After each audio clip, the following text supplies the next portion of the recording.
নমস্কার বন্ধুরা, আপনারা সবাই কেমন আছেন? আমি আজকে একটা নতুন ভিডিও নিয়ে আপনাদের সামনে চলে এলাম।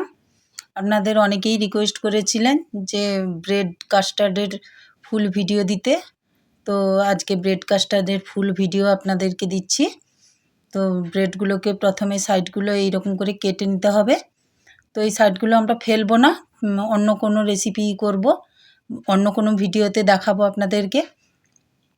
তারপর ব্রেডগুলোকে এইভাবে চৌকো করে কেটে নিচ্ছি।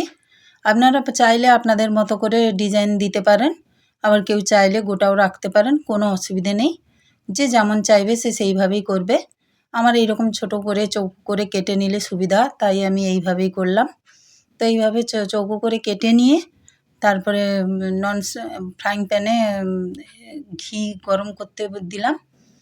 ঘিটা গরম হয়ে গেলে অল্প করে ঘি দিতে হবে। তারপরে ঘিটা গরম হয়ে গেলে ব্রেডের টুকরোগুলো কম কম করে দিয়ে ভাজতে হবে। একসঙ্গে পুরো ব্রেডের টুকরোগুলো দিয়ে দিলে ভাজাটা ঠিক হবে না। যে এইভাবে ভাজা হয়ে গেলে দুধ আর কাস্টার্ডটাকে গরম করে রেখে দিয়েছি আগে আমি। দুধটাকে ভালো করে মাড়া করে করতে হবে, কারণ একটু ঘন হলেই ভালো।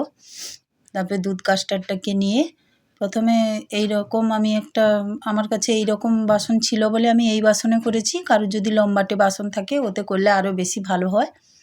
তো আমার হাতের কাছে এখন ছিল না, তাই আমি এটাতেই করেছি।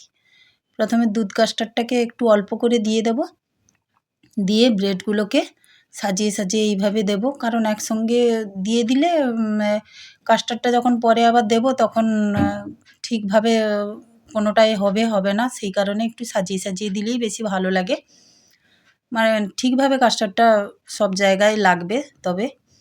তো এইভাবে একবার দিয়ে প্রথমে দুধ কাস্টার্ডটাকে ওপরে ভালো করে ডুবিয়ে দিয়ে দেবো, কারণ সব ব্রেডগুলো যেন কাস্টার্ডের মধ্যে ডুবে যায়, তাহলে টেস্টটা ভালো আসবে। তারপরে আবার ব্রেড, আরও কিছু ভাজা ব্রেড ছিল, সেগুলোকে আবার উপরে করে সাজিয়ে দিলাম। তো কারোর ছোটো পাত্র হলে দুবার তিনবার করেও এইভাবে করতে পারেন। আমারটা এই মিডিয়াম পাত্র ছিল, সেই কারণে দুবারেই আমার হয়ে গেছে, অনেকটাই হয়েছিল। তো দ্বিতীয়বারে দিয়ে কাস্টার্ডটা দিয়ে আবার ভালো করে এই যে এইরকম করে ডুবিয়ে রেখে দিতে হবে, কারণ ব্রেড তো অনেকটাই টেনে নেবে, প্রায় পুরোটাই টেনে নেবে বলতে গেলে। ওই জন্য বেশি করে ডুবিয়েই দিলে ভালো হয় আর কি।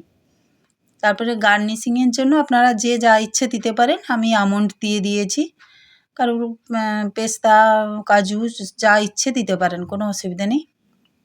তারপরে 1 ঘন্টা রেখে দিয়েছিলাম ফ্রিজে। রাখার পরে দেখো বন্ধুরা কতটা টেনে নিয়েছে দুধ আর কাস্টার্ডটা। তো এইভাবে গায়ে হয়ে গেলে ভালো লাগবে খেতে। তো বন্ধুরা কেমন হলো জানাবেন। দেখা হবে পরের ভিডিওতে। তো টাটা।